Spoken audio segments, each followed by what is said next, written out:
Hi friends, കാവിൽ ഉത്സവം തുടങ്ങിയിട്ട് ഇന്ന് 14ാമത്തെ ദിവസമാണ് കേട്ടോ. അപ്പം ഇന്നത്തോടെ നമ്മുടെ കാവ് തീരുകയാണ്.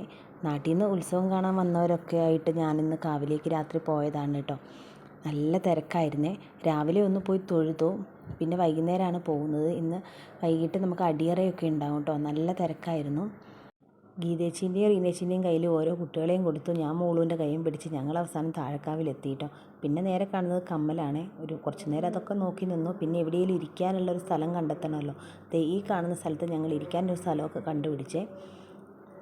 ഒരു പാ വാങ്ങി ഞങ്ങളവിടെ നിലത്തിട്ട് എല്ലാവരും ഇരിക്കുന്ന പോലെ ഞങ്ങളും അങ്ങ് ഇരുന്നു കേട്ടോ. കുറച്ച് നേരം വെയിറ്റ് ചെയ്തപ്പോഴാണ് ആദ്യത്തെ അടിയറ വന്നത് കേട്ടോ. ഇത്തവണ ഒണ്ടയങ്ങാടിയിൽ നിന്ന് വരുന്ന അടിയറയിൽ അമ്മയും ചിത്രാൻ്റിയും ഉണ്ട്. അപ്പോൾ അവരെയും കൂടെ കാണണം. അത് വിചാരിച്ച് ഞങ്ങൾ ഈ കുത്തിയിരിപ്പ് തുടങ്ങി കേട്ടോ. കുറച്ച് നേരം കഴിഞ്ഞിട്ടും അടുത്ത അടിയറയൊന്നും വരാത്തതുകൊണ്ട് ഞങ്ങൾ പിന്നെ കടലയൊക്കെ വാങ്ങിച്ച് കുറിക്കാൻ തുടങ്ങിയേ. പിള്ളേർക്ക് പിന്നെ പോപ്കോൺ വേണമെന്ന് പറഞ്ഞാൽ അതും വാങ്ങിച്ചു കൊടുത്തു. എൻ്റെ തലയിൽ കാണുന്ന സാധനം റീനേച്ചി വാങ്ങിച്ചു കൊണ്ട് തന്നെയാ കേട്ടോ. അപ്പോഴേക്കും അടുത്ത അടിയറ വന്നു കേട്ടോ. അപ്പോഴേക്കും നമ്മുടെ അപ്പുറം ഇപ്പുറം ഒക്കെ പാവിരിച്ച് ആൾക്കാർ ഇരിപ്പ് തുടങ്ങിയായിരുന്നു കേട്ടോ. പിന്നെ ഈ അടിയറ തുടങ്ങിയപ്പോഴത്തേക്ക് എവിടുന്നാണെന്നറിയില്ല, അതിന് മാത്രം ആൾക്കാർ വന്ന് നമ്മൾ നിൽക്കുന്ന ഇടം മുഴുവൻ നല്ല തിരക്കായിട്ടുണ്ട്. ഓരോ അടിയറ വരുമ്പോഴത്തേക്ക് ഞങ്ങളതിൽ നോക്കിയിട്ടോ അമ്മയുണ്ടോയെന്ന്. കാരണം ഈ ഒണ്ടയങ്ങാടിയുടെ അടിയറ അതിലേതാണെന്ന് നമുക്ക് അറിയത്തില്ലായിരുന്നു കേട്ടോ. അമ്മയുടെ അടിയറ കഴിഞ്ഞിട്ട് വേണം ഞങ്ങൾക്ക് ചെറിയ ചെറിയ സാധനങ്ങളൊക്കെ വാങ്ങാൻ. അപ്പോൾ ഓരോ അടിയറ കഴിഞ്ഞിട്ട് അടുത്ത അടിയറ വരാനുള്ള ആ ചെറിയൊരു ഗ്യാപ്പിൽ ഞങ്ങൾ വേഗം പോയി സാധനങ്ങളൊക്കെ വാങ്ങിയിട്ടോ. കാവ് തുടങ്ങിയപ്പോൾ മുതൽ ചെറിയൊരു ഭരണി എൻ്റെ കണ്ണിൽ ഉടക്കിയതാണ് കേട്ടോ. അപ്പോൾ അവരോട് അന്ന് ചോദിച്ചപ്പോൾ 320 പറഞ്ഞിരുന്ന സാധനം ഇന്ന് ഞാൻ പോയി വാങ്ങിയത് 100 രൂപയ്ക്കാണ് കേട്ടോ. ഓരോ സാധനവും വാങ്ങി നമ്മൾ തിരിച്ച് ഈ സ്ഥലത്തെത്തുന്നത് വലിയൊരു ടാസ്ക് തന്നെയായിരുന്നു കേട്ടോ. കാരണം നല്ല തിരക്കുണ്ടായിരുന്നേ. അതിനിടയ്ക്ക് ദീപയുടെ അമ്മ വിളിച്ചിട്ടുണ്ടായിരുന്നു. അമ്മ ഇവിടെ ഉണ്ട് എന്ന് ഞാൻ പറഞ്ഞെങ്കിലും അമ്മയെ ഞങ്ങൾ കണ്ടിട്ടില്ലേ.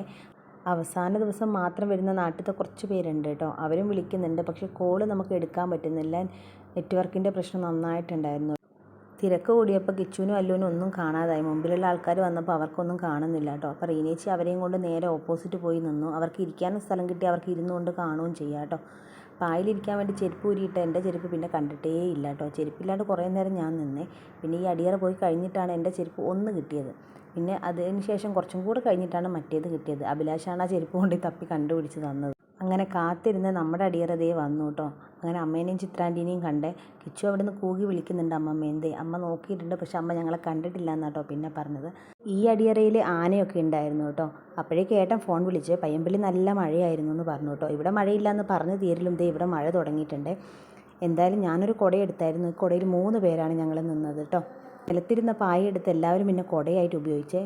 അവസാനത്തെ അടിയറയും മഴ മുഴുവനും കൊണ്ടിട്ടാണ് ഞങ്ങൾ പിന്നെ വീട്ടിലേക്ക് പോയത് കേട്ടോ.